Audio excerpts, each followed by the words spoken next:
Les voy a contar una historia. Es una historia chiste. Es un chiste judío. El año pasado estuve viviendo un semestre en Jerusalén, porque en mi doctorado tuve que ir a hacer una estancia cuando estoy trabajando en un rabino. Y me contó un chiste. Es un chiste que es conocido. Ella dice que había dos rabinos muy famosos y reconocidos en una comunidad de mucho dinero, y llegaron a una sinagoga. Y entonces se acercaron al frente y empezó uno de los judíos ricos y dijo: Padre, estoy aquí delante de ti para decirte que yo no soy nada. No merezco tu amor, no merezco nada de ti, porque tú eres el que todo lo merece, el que todo lo merece. Y llega el segundo judío, también de mucho dinero, de mucha posición, muy reconocido en la ciudad, y dice: Padre, yo también soy un desgraciado, no tengo ningún mérito para estar aquí delante de ti, porque tú eres el merecedor de toda la honra y la gloria, y yo tampoco soy nada. Y en ese momento entra un tercer judío, pero este era pobre y nadie lo conocía. Y se acerca al altar y dice también: Padre, estoy aquí humildemente porque yo tampoco soy nada. Y se le acerca uno de los judíos ricos al otro y le dice: Oye, ¿y este quién se cree para ser como nosotros? Fíjense que cuando Jesús vino a esta tierra, se encontró con una sociedad profundamente religiosa. Una sociedad que cargaba con orgullo sobre sus hombros la ley de Dios y el privilegio de ser el pueblo escogido. Esta sociedad se construyó alrededor de la idea de Dios, alrededor de la idea de un Dios que se había acercado en algún momento a Abraham a decirle: tus descendientes van a ser de bendición a todas las naciones, no nomás a la tuya, a todas las naciones. Pero los seres humanos somos bien curiosos y nos cuesta mucho reconocer al otro, nos cuesta mucho reconocer al que no es de nuestra propia tribu, nos cuesta mucho reconocer al que no es privilegiado. Y cuando Jesús vino a esta tierra, se encontró con un pueblo que había recibido una orden divina para poder ser de bendición para otras personas, pero que se había llenado de sí mismo y vivían para ellos mismos y vivían obsesionados con el privilegio que ellos tenían. No era un privilegio político ni económico. Recordarán ustedes que vivían bajo el yugo de los romanos, pero tenían un ego y un orgullo muy fundamentado en su fe, en su religión, en ser el pueblo de la verdad. Cuando Jesús vino y empezó a caminar en los barrios de las prostitutas, en los barrios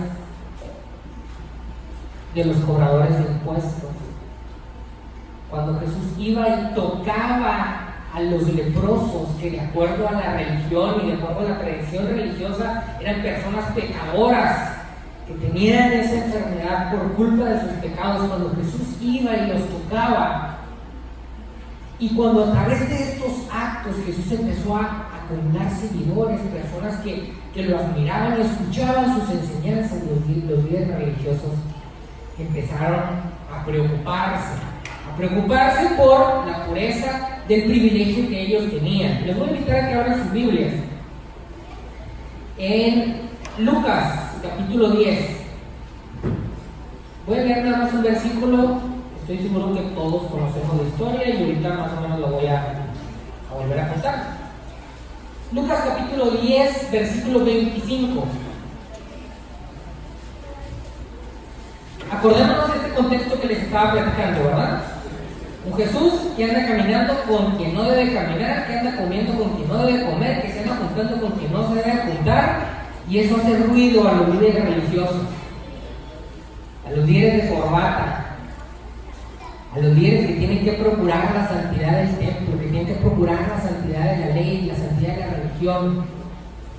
Y dice el versículo 25 de Lucas 10: y he aquí un intérprete de la ley, de estos líderes religiosos que les menciono, se levantó y le dijo a Jesús para probarle: Maestro, ¿haciendo qué cosa heredaré la vida eterna? Y quiero hacer un señalamiento muy claro al que dice la Biblia, que el objetivo del intérprete de la ley era probar a Jesús. ¿Haciendo qué cosa voy a heredar la vida eterna? ¿Alguno de ustedes se ha preguntado en algún momento, me ha dicho: Dios, ¿qué tengo que hacer para heredar la vida eterna? Pago mis diezmos, voy a la iglesia, o hago el sábado, llevo mi ropa a las torcas. ¿Qué debo de hacer para ganar la vida eterna? Y ustedes conocen la historia, si la quieren seguir leyendo o si la quieren leer. Jesús le dice a quien le hace la pregunta, dice: pues no es fácil, tú lo has escuchado toda la vida y aquí no lo hemos escuchado toda la vida. Ama a Dios con todo tu corazón, con todas tus fuerzas y sobre todas las cosas, y después ama a tu prójimo como a ti mismo. Y entonces este maestro de la ley le dice: oye, porque todo parece muy claro cuando las cosas se dicen aquí, ¿no? Parece muy claro. Pero el intérprete quería tentar a Jesús, quería ver si en algún momento se equivocaba, de qué manera podía hacer que dijera algo sobre lo cual poderse agarrar y decir: este es un maestro que está equivocado. Y dice: oye, ¿y quién es mi prójimo? Porque insisto, a veces todo parece muy claro hasta que llegamos a la vida real, ¿no? Hasta que llegamos a la vida real. Y entonces Jesús cuenta la historia del buen samaritano. Les voy a contar un poquito de los samaritanos.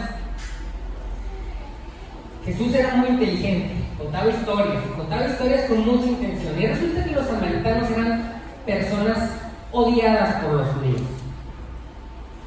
Y con razones, había razones para odiar a los samaritanos. Los judíos tenían razones para odiar a los samaritanos. Resulta que los samaritanos, en algunos se acuerdan de David, ¿no? Y de Salomón.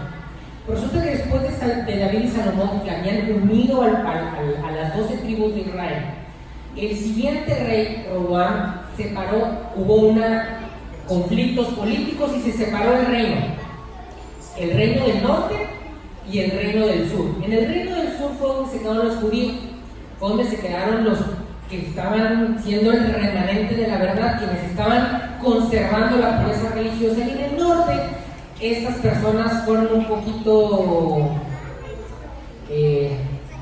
más laxas con su evangelio, por así decirlo. Y resulta que los samaritanos fueron conquistados por los asirios, adoptaron las costumbres de los asirios, y no solo adoptaron las costumbres de los asirios, sino que los samaritanos, que eran 10 de las 12 tribus del pueblo de Israel, empezaron a casarse con las personas que no eran judías.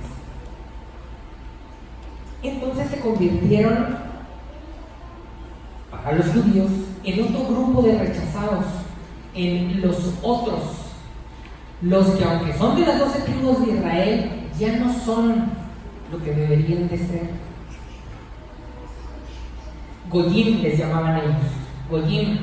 Goyim, ya no son judíos, ya no son de descendencia, se han equivocado,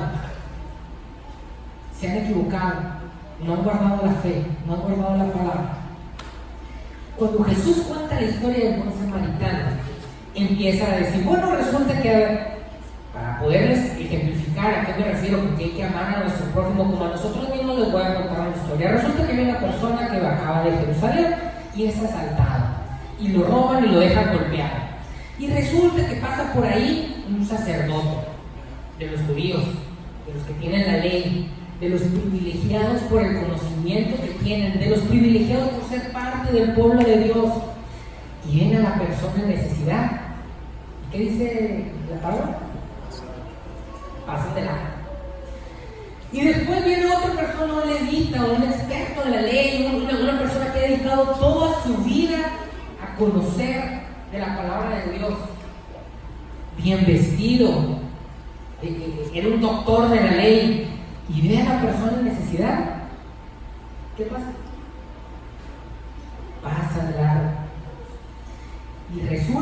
viene en el tercer acto un samaritano, un pecador, uno de los que se mezcló con los que no se tenían que mezclar, uno de los que ya no son parte de nosotros, uno de esos que tienen una doctrina extraña, uno de esos que ya no son parte del pueblo remanente de Dios. Y resulta que el samaritano, al ver a un hombre en necesidad, se acerca, cura sus heridas, lo levanta, lo lleva a un lugar para que lo atiendan, y no solo lo deja ahí, sino que le dice al posadero, le dice: todo lo que te gastes por cuidar a esta persona, no te preocupes, yo lo voy a pagar. Jesús era muy inteligente. Y ese fue el evangelio revolucionario de Jesús, que vino a sacudir y a despertar a un grupo de religiosos que estaban tan ensimismados en su yo, en su propia religión, en su propio conocimiento, en su propia verdad, que habían dejado de ver al otro, de ver a quien está en necesidad, de ver a esas personas que ellos consideraban impuros. Y las dos cosas que se necesitaban para heredar la vida eterna: amar a Dios sobre todas las cosas y amar al prójimo, amar a ese otro, amar a ese que no necesariamente es de tu propia tribu, se había perdido. ¿Saben? Los primeros cristianos, pasa esta historia, Jesús sigue con este mensaje revolucionario, a los líderes religiosos no les gustan, al grado de que lo terminan matando. Pero un mensaje que no le gustaba a los líderes religiosos, porque muchas veces los líderes religiosos, con nuestra corbata y nuestra Biblia bajo la mano, somos muy buenos para tener la verdad, para tener conocimiento bíblico, pero el mensaje de Cristo te dice: sabes que eso no es suficiente, tienes que amar a tu prójimo. Y el prójimo es precisamente ese que no trae la Biblia bajo el brazo, tu prójimo es ese que no trae ahorita la corbata, tu prójimo es ese que ahorita se está curando la cruda que se aventó porque anoche se la pasó tomando. Ese es tu prójimo, ese es tu prójimo. A ese es al que tienes que amar como a ti mismo. Y ese mensaje hacía ruido a aquellos que es mucho más fácil seguir las reglas que amar. Y muchos de nosotros a veces nos escondemos detrás de la religión para no amar. Y decimos: bueno, que yo cumplo. Pero cuando Jesús, el mensaje de Cristo, nos pide abrirnos hacia el otro, nos pide abrirnos hacia quien piensa diferente, nos pide amar a quien es diferente a nosotros, nos cuesta. Y eso fue lo que llevó a Jesús a la muerte. Y eso fue lo que significó que los primeros cristianos que tenían este mensaje revolucionario fueran perseguidos. Y todos hemos escuchado, ¿no? Y lo vemos como héroes y decimos: sí, es que los primeros cristianos sufrieron persecución. Tanto los romanos como los judíos trataron de deshacerse de ellos. Pero qué bueno, eran cristianos que se mantuvieron fieles. Y se nos olvida que en ese momento esos cristianos no eran privilegiados. Y les voy a contar algo. Hoy, los cristianos somos los privilegiados. Y hay un riesgo cuando somos privilegiados, porque cuando somos privilegiados tenemos el poder sobre quienes no son privilegiados. Y a veces utilizamos el poder del privilegio para lastimar a los que no son privilegiados. Y precisamente ese era el mensaje de Jesús: el amor y la protección para quienes no son privilegiados, para quienes son el otro. Todos habían escuchado que los primeros cristianos fueron perseguidos, ¿sí? ¿Sí?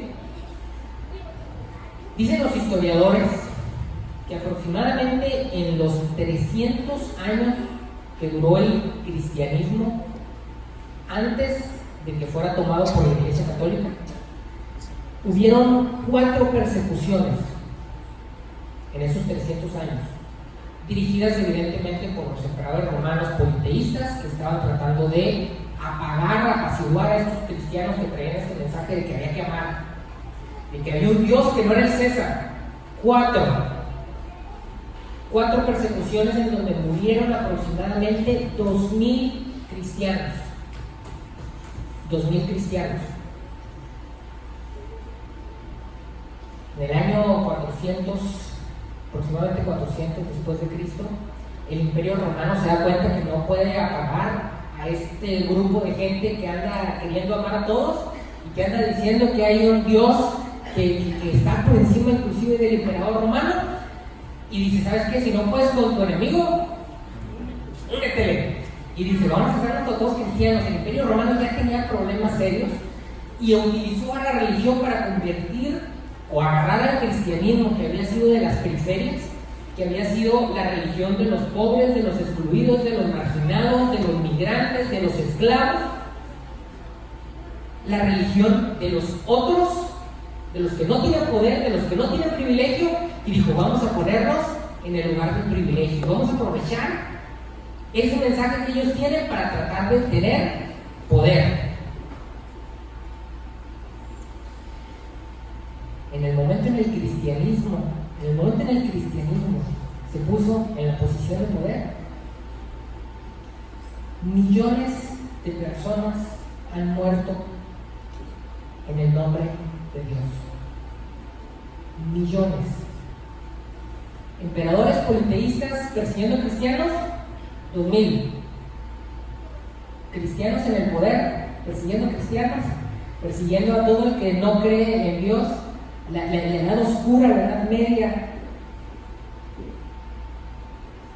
La religión a nombre de Dios persiguió a todos los que pensaban diferente, a todo el que quisiera leer, a todo el que quisiera cuestionar lo que decía el orden religioso político que existía en ese momento. Era perseguido y era matado. El mensaje de Cristo, que había sido para los marginados, para los otros, para los que no tienen privilegios, tomó la posición de poder. Y el mensaje de Cristo, que era un mensaje de amor, un mensaje poderoso porque era un mensaje de amor, se convirtió en una herramienta de poder para matar, para segregar, para separar. Tan solo, déjenme les busco porque aquí lo tengo anotado y no les quiero decir mentiras. Tan solo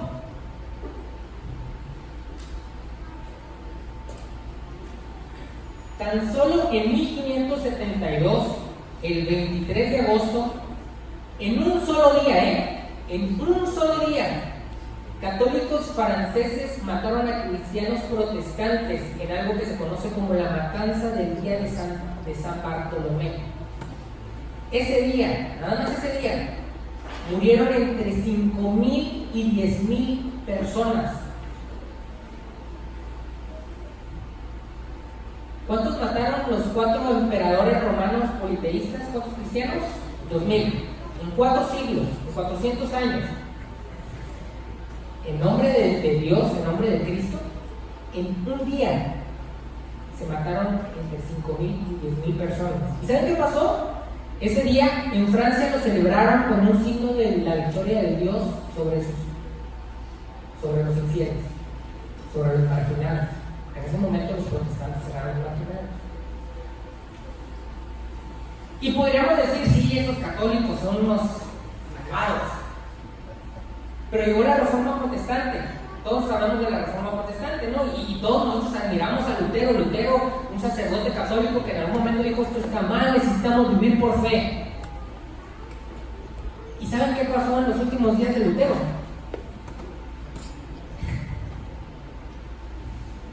Lutero y la iglesia luterana persiguió y promovió la matanza de los anabaptistas, un grupo que dentro de los protestantes se estaba separando para promover el bautismo no de los niños, sino de que las personas se tenían que bautizar hasta que crecían. Por cierto, la iglesia adventista viene de la corriente anabaptista. Pues Lutero también promovió la persecución y la muerte de las personas que eran distintas a él. pensaban distinto a él. Porque resulta que el mensaje de Cristo es un mensaje para las minorías, para los desvalidos, para los extranjeros, para quienes son tachados muchas veces por la sociedad. Pero cuando ese mensaje se utiliza para tener poder, cuando ese mensaje se utiliza para venir aquí y decir, sí, Cristo es mi salvación, la gracia nos cubre a todos, pero cuando llega alguien que es distinto a nosotros, decimos, no, la gracia no es para él. Lo que le pasaba a los judíos ricos. Que traemos el mensaje de Cristo en la lengua y decimos, sí, la gracia de Cristo está enfrente de nosotros, su manto nos cubre y entonces por eso soy perfecto delante de los ojos de Dios. Pero cuando vemos a otro que no es de nuestro grupito de poder, pero para él no aplica. Para él no aplica.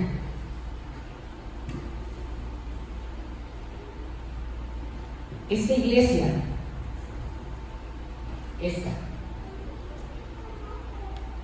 y no solo esta, sino el nombre, los adventistas, somos sumamente privilegiados. Tan privilegiados como esos fariseos y doctores de la ley que mataron a Jesús. Porque tenemos un conocimiento que pocas iglesias tienen. Es más, me atrevo a decir que ninguna iglesia tiene. No me refiero nada más a nivel de los teólogos, la gente de aquí, nosotros. Yo no soy teólogo, pero les platicaba el año pasado que estuve en Jerusalén y el rabino empezaba a platicar y se daba cuenta que tenía bastante conocimiento de la Biblia. Y decía, ¿por qué sabes tanto de la Biblia?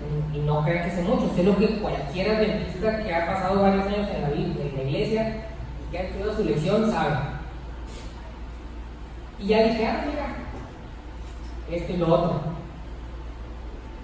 Somos una iglesia sumamente privilegiada. Y como iglesia privilegiada corremos un riesgo. El riesgo de los privilegiados.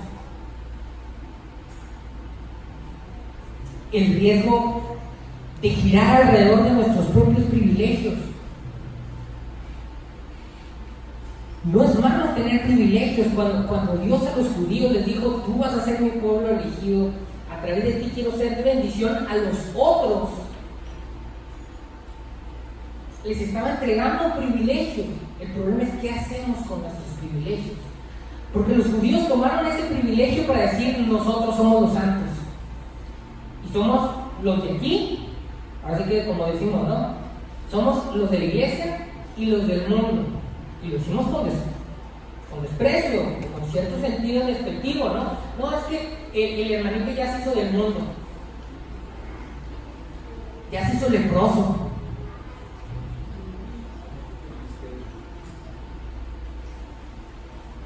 ¿Qué estamos haciendo con nuestros privilegios?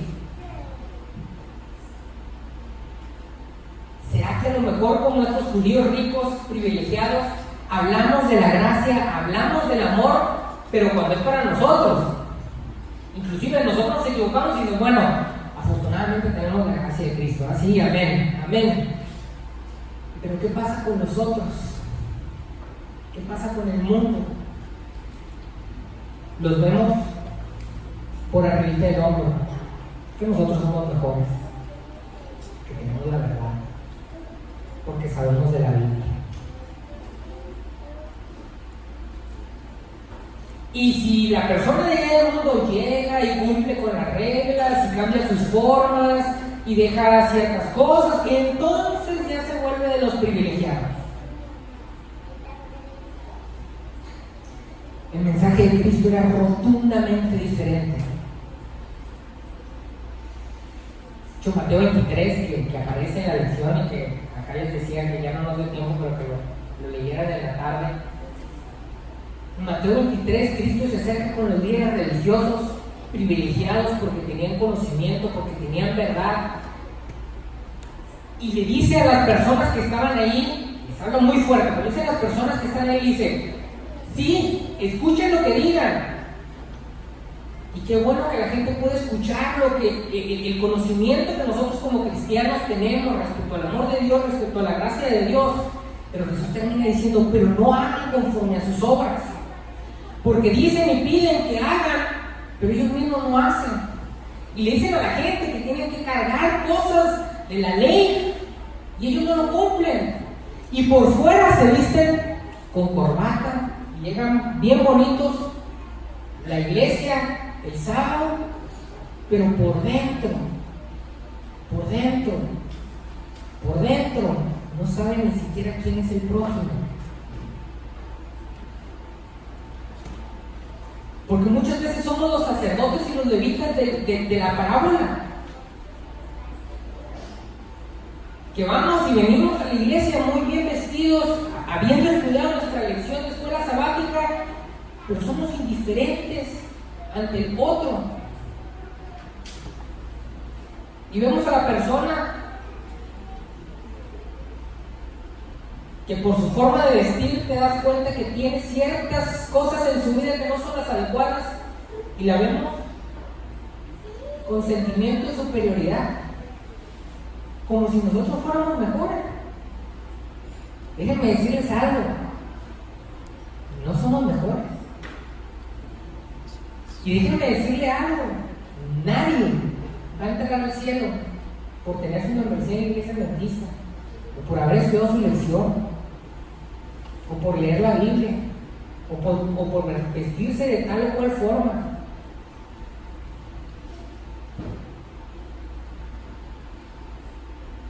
La única credencial válida para entrar al cielo es el manto de justicia de Cristo.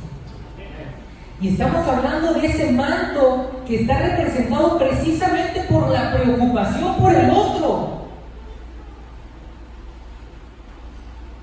Porque si Jesús viniera hoy en día y alguien le preguntara, oye Jesús, qué bueno que viniste, hace 2000 años que moriste, mira, hemos estado aquí aprendiendo de ti, somos el pueblo remanente, qué bueno que viniste, ¿qué tengo que hacer para ganar la vida eterna? Y a lo mejor nos diría, mira, te voy a contar una historia.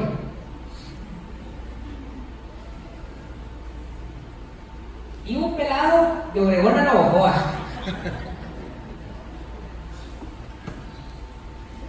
Y resulta que lo pararon ahí unos malitos, lo bajaron, le quitaron el carro, lo dejaron todo golpeado.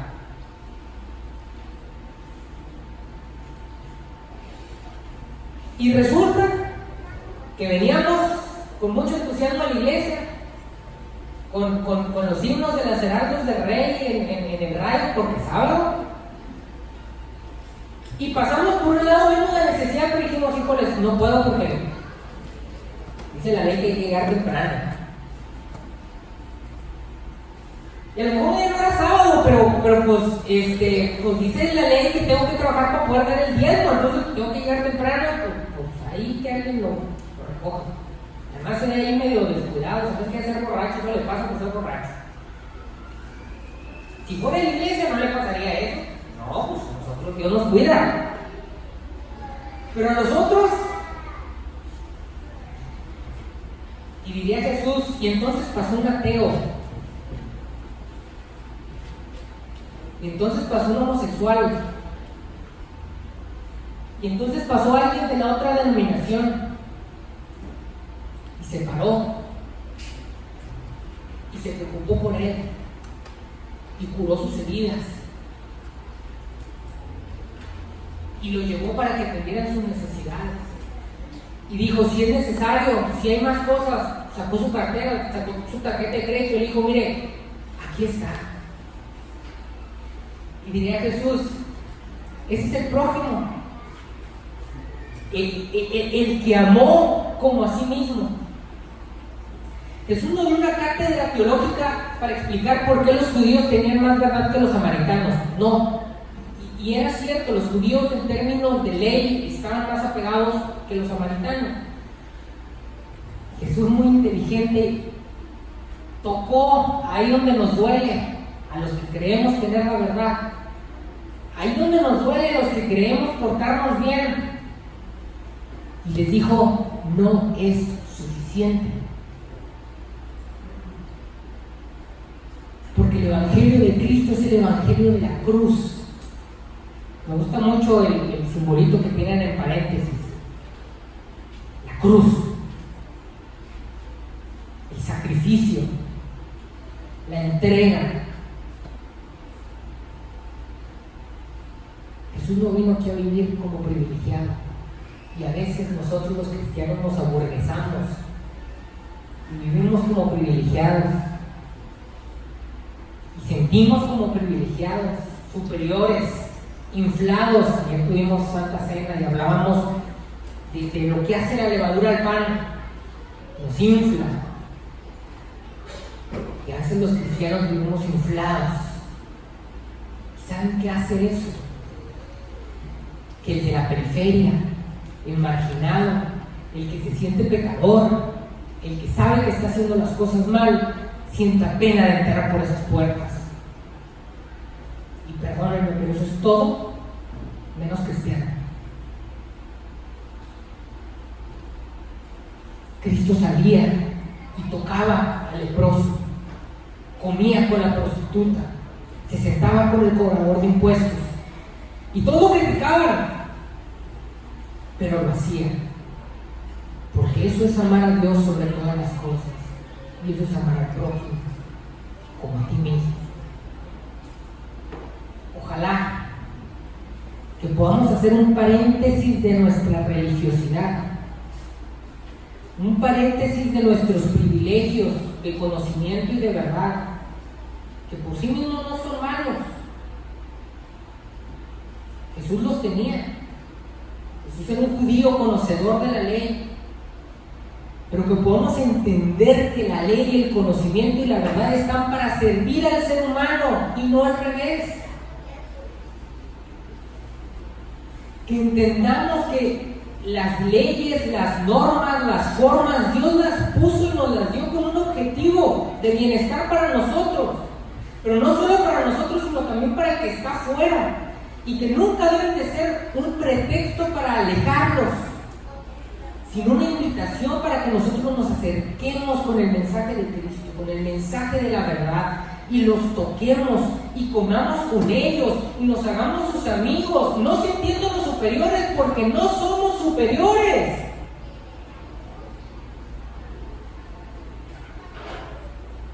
No somos superiores. Tenemos un privilegio, sí, pero si ese privilegio se convierte en pretexto para separarnos del otro, para distanciarnos, para poner fronteras que dicen acá estamos los buenos y allá están los malos, aquí está el remanente y allá está el mundo, pobrecitos en el mundo, pobrecitos nada, vamos, toquemos, comamos, amemos, porque ese es el verdadero mensaje de la cruz. Hagamos un paréntesis dentro de nuestra religiosidad, no porque la religiosidad sea mala en sí misma, pero sin el paréntesis que da el contexto de la cruz, el contexto de saber que Cristo ama y que ese es el verdadero evangelio y que nosotros tenemos que amar y que nosotros no somos superiores a nadie. Si Cristo, siendo Hijo de Dios, bajó esta tierra y murió en la cruz, que en aquellas épocas, nota cultural, la cruz era la muerte para los marginados, para los que no tenían casa, para los que no tenían hogar, para los que no pertenecían a nada. Si Cristo, siendo Hijo de Dios, se hizo hombre, y no hombre privilegiado, sino que se hizo hombre tan desprivilegiado al grado de morir en una cruz, ¿cuánto más nosotros tendríamos que bajarnos de a veces la plataforma en donde nos sentimos superiores para amar y acercarnos al otro? Vamos a cantar el último canto, que es, me lo pusieron aquí, déjenme lo reviso. Unidos en verdad. Y vamos a cantarlo precisamente con este sentimiento, con esta pasión de Cristo que tenía por unir. Y no por unirnos entre nosotros, que es importante que estemos unidos entre nosotros, pero por unir a esas personas que no se sienten unidas a nada, que se sienten rechazadas por la sociedad, que se sienten impuros, que se sienten indignos, y que cuando llegue aquí alguien podamos abrazarlo, poder decirlo bienvenido a la casa de Dios, una casa en donde hay moradas para todos, para los que ya vestimos corbata y para los que a lo mejor no tienen nada que vestir, que podamos de alguna manera